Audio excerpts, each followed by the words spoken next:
Hello everyone, welcome to my YouTube channel. आप सभी का स्वागत है हमारे आज के इस वीडियो में। फ्रेंड्स, मैंने कल एक वीडियो बनाया था अपने एग्ज़ाम के बारे में, एनटीपीसी का एग्ज़ाम के बारे में। हालांकि मैंने उसमें कोई इन्फॉर्मेशन आपको नहीं दी थी, तो काफ़ी लोगों का सवाल था कि सर एग्ज़ाम कैसा हुआ है, लेवल कैसा रहा है। तो बेसिकली इस वीडियो में आपको मेन पॉइंट बताऊँगा। सारा डीपली नहीं जाएंगे कि किस तरह के क्वेश्चन आए, वो तो बाकी चैनल्स वाले बता ही रहे हैं कि किस तरह के क्वेश्चन आ रहे हैं। मैं आपको वो इन्फॉर्मेशन दूंगा जिसकी आपको ज़रूरत है। देखिए, यहाँ पर ग्रुप डी वालों को सीखना पड़ेगा। मैं आपको बता दूँ, इस वीडियो को देखने के बाद ग्रुप डी वालों को थोड़ा सा सचेत होने की आवश्यकता है, क्योंकि एनटीपीसी के एग्जाम को देखते हुए एक्सपीरियंस के आधार पर मैं आपको बताने वाला हूं इस वीडियो में कि ग्रुप डी एग्जाम में कहां पर आपको प्रॉब्लम आ सकती है। तो वीडियो आप ये एंड तक अगर देखेंगे, स्पेशली ग्रुप डी वाले, तो उनको पता लग जाएगा कि ग्रुप डी में वो क्या गलती नहीं करेंगे तो सिलेक्शन के चांसेस बढ़ेंगे। बाकी एनटीपीसी वाले स्टूडेंट अगर इस वीडियो को देख रहे हैं तो एग्जाम के बारे में बताने वाला हूं कि एग्जाम किस तरह का था, किस तरह के क्वेश्चन आए थे और क्या मेरा एक्सपीरियंस रहा है एनटीपीसी एग्जाम को लेकर।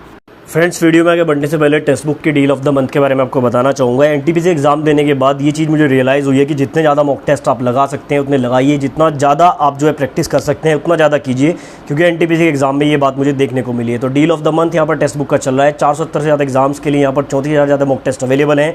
ईयरली पास जो 399 का है वो आपको 360 में मिल जाएगा। लिंक जो डिस्क्रिप्शन में दिया गया है उस पर क्लिक करना है।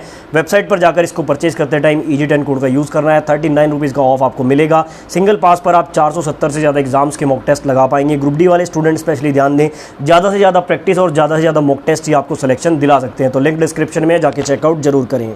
तो फ्रेंड्स, वापस आते हैं अपने टॉपिक पर। देखिए, सबसे पहला सवाल ये था स्टूडेंट का, मेरे प्रीवियस वीडियो पर सबसे ज़्यादा सवाल ये आ रहा था कि सर आपका एग्जाम कैसा हुआ, एग्जाम का लेवल कैसा था। अगर मैं एग्जाम की लेवल की बात करूँ एक सिंगल वर्ड में, तो ये एग्जाम ईजी तो बिल्कुल भी नहीं था, और अगर मैं कहूँ तो ये मॉडरेट भी नहीं था। मॉडरेट और जो टफ की बीच की लाइन होती है वहाँ पर ये एग्जाम लाई कर रहा था मेरे अकॉर्डिंग। वैसे तो देख लिए बहुत सारे जो चैनल्स हैं वो आपको क्वेश्चन वगैरह दिखा रहे होंगे, वहाँ से भी आपको आइडिया लग जाएगा। मैं अपने एक्सपीरियंस के आधार पर आपको बता रहा हूँ कि एग्जाम का लेवल मॉडरेट और टफ के बीच में था, यानी कि मॉडरेट से ऊपर और टफ से थोड़ा सा नीचे आप कह सकते हैं।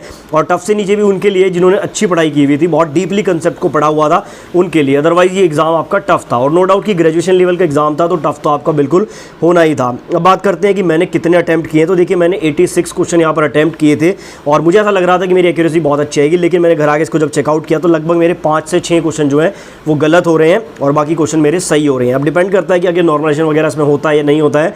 तो जो भी चीज़ें हैं मैंने आपको बताया कि 86 मैंने अटेम्प्ट किए थे।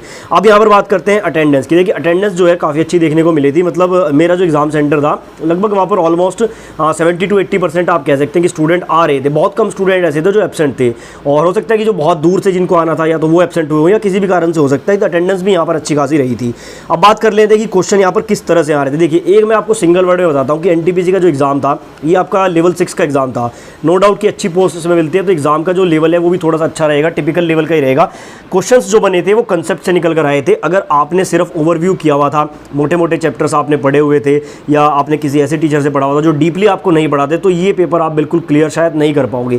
क्योंकि जो क्वेश्चंस बने थे, चाहे मैं बात करता हूँ यहाँ पर आपकी करंट अफेयर की, चाहे बात करूँ मैं आपके मैथ की, रीजनिंग की, क्वेश्चन थोड़ा डीपली पूछे गए थे। अब देखिए, मैथ और रीजनिंग तो ऐसा होता है कि जिसने 2-3 साल तैयारी की है तो वो तो डीप से डीप क्वेश्चन को भी कर देता है, क्योंकि कंसेप्ट वहाँ पर लगभग सिमिलर ही रहता है। तो यहाँ पर अगर मैं आपको बताऊँ, मैथ और रीजनिंग का अगर लेवल देखा जाए तो मॉडरेट लेवल था, लेकिन करंट अफेयर और जनरल अवेयरनेस ये आपका दोनों जो है ये बहुत ही टिपिकल लेवल के क्वेश्चन यहाँ से आए थे। और करंट अफेयर ने देखिए दिमाग को बिल्कुल हिला के रख दिया।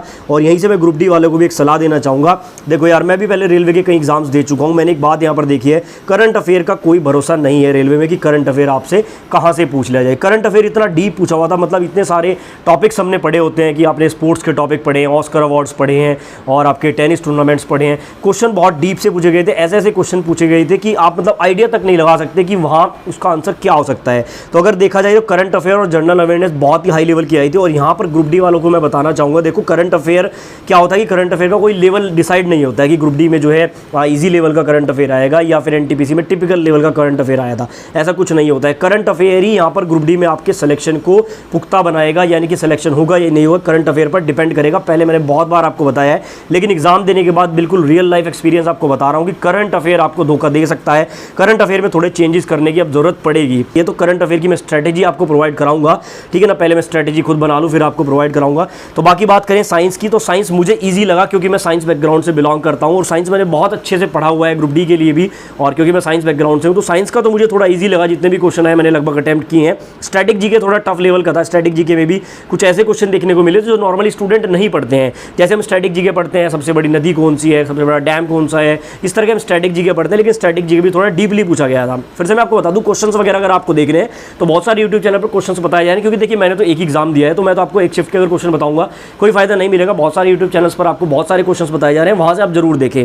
अब यहाँ पर ग्रुप डी वालों के लिए मैं क्या सलाह दूंगा, सबसे पहले तो ग्रुप डी वाले जो स्टूडेंट है वो सिर्फ इतना करेंगे, एनटीपीसी के जितने भी आपको क्वेश्चंस बताए जा रहे हैं यूट्यूब पर, वहां से करंट अफेयर के क्वेश्चन नोट डाउन कर लेना। अगर नोट डाउन नहीं करोगे तो एक काम कर लेना कि कोई भी आपकी जो एनटीपीसी की बुक वगैरह आएगी, क्योंकि ग्रुप डी में अभी टाइम है, ग्रुप डी अभी नहीं हुआ, तो कोई ना कोई पब्लिकेशन इसकी बुक पब्लिश कर देगा CBD 2 के करंट अफेयर की, यानी कि क्वेश्चंस की। अगर कोई बुक पब्लिश हो जाती है तो वो बुक आपको लेनी है। करंट अफेयर आपको थोड़ा सा डीपली एनालाइज करना पड़ेगा। बाकी तो मैं आपको एक वीडियो प्रोवाइड करा दूंगा कि किस तरह के क्वेश्चन यहाँ से उठे हैं। अब देखिए यहाँ पर अगर मैं एक वर्ड में डिफाइन करूँ तो कंसेप्चुअल पेपर था, यानी कि पेपर आपने अगर कंसेप्ट सारे पढ़े हुए हैं, डीपली कंसेप्ट को पढ़ा हुआ है, समझा हुआ है किसी भी सब्जेक्ट में, यहाँ पर मैथ है, रीजनिंग है, साइंस है, कुछ भी है, तो आप ये पेपर जो है अटेम्प्ट अच्छे से कर पाए होंगे, ठीक है ना। और जिन लोगों ने पेपर दिया वो इस बात को रिलेट कर पा रहे होंगे। बाकी देखिए यहाँ पर करंट अफेयर में थोड़ी मुझे दिक्कत ज़्यादा देखने को मिली। मैथ रीजनिंग थोड़ा मॉडरेट लेवल का था, साइंस मुझे थोड़ा इजी लगा, स्टैटिक जीके थोड़ा सा टफ लगा। तो ये तो था मेरा एक्सपीरियंस। अब ग्रुप डी वालों के लिए बस यही सलाह है कि देखो, एक तो क्या है कि सारी चीज़ों को जो है कंसेप्चुअली पढ़ना शुरू कर दो, क्योंकि देखो आपका जो है जैसे करंट अफेयर्स का कोई लेवल नहीं होता है, स्टैटिक जीके का कोई लेवल नहीं होता है, ठीक है ना, किसी भी लेवल से क्वेश्चन उठाए जा सकते हैं। तो थोड़ा सबसे पहले तो ये है कि एनटीपीसी के एग्जाम्स जो होंगे इनके क्वेश्चन को थोड़ा एनालाइज करके आपको नोट डाउन करें, कहीं से बुक्स का अरेंजमेंट करें, और अगर मेरे से हो पाएगा तो मैं आपको जरूर दूंगा, तो वो आपको करना पड़ेगा। दूसरा, करंट अफेयर पर एक्स्ट्रा काम करने की जरूरत है यहाँ पर ग्रुप डी वाले स्टूडेंट को, ये बात तो कंफर्म है। बाकी मैथ रीजनिंग जो है ये तो आपका जो ग्रुप डी में है 10th लेवल है, थोड़ा इजी रहता है, तो अगर आपने डीपली पढ़ा हुआ है तो ये तो आप अटेम्प्ट कर जाएंगे। और उसके अलावा जो है जनरल अवेयरनेस जो आपका ग्रुप डी में आएगा, वहाँ पर हालांकि क्वेश्चन थोड़े कम आते हैं, लेकिन वहाँ पर भी थोड़ा काम आपको एक्स्ट्रा करना पड़ेगा। अब सीधा सीधा समझिए, जो ग्रुप डी वाले एस्पायरेंट हैं, मैथ रीजनिंग जो वो पढ़ रहे हैं वो तो ठीक है, करंट अफेयर और जनरल अवेयरनेस पर एक्स्ट्रा काम करना पड़ेगा, डीपली एनालाइज करके चीज़ों को जो है थोड़ा डीपली पढ़ना पड़ेगा। कंसेप्चुअल पेपर आया है एनटीपीसी का, मानता हूँ कि दोनों में बहुत डिफरेंस है, कंपेयर हम नहीं कर सकते हैं ग्रुप डी से एनटीपीसी को, लेकिन क्योंकि मैंने आपको बताया करंट अफेयर और जनरल अवेयरनेस का कोई लेवल नहीं होता है, तो यहाँ दिक्कत हो सकती है। साइंस जो है आपको थोड़ा डीपली पढ़नी पड़ेगी, ग्रुप डी में 25 नंबर की साइंस आनी है, तो साइंस भी आपको सिलेक्शन दिला सकती है। स्टैटिक जीके भी थोड़ा सा जो है आप दूसरे तरीके से पढ़ना पड़ेगा। तो ये था मेरा एनटीपीसी का एक्सपीरियंस। बाकी आपका कोई सवाल है, कोई डाउट है, कमेंट बॉक्स में आप लिख सकते हैं, और नेक्स्ट वीडियो में आपके सारे डाउट्स क्लियर करने की कोशिश करूँगा।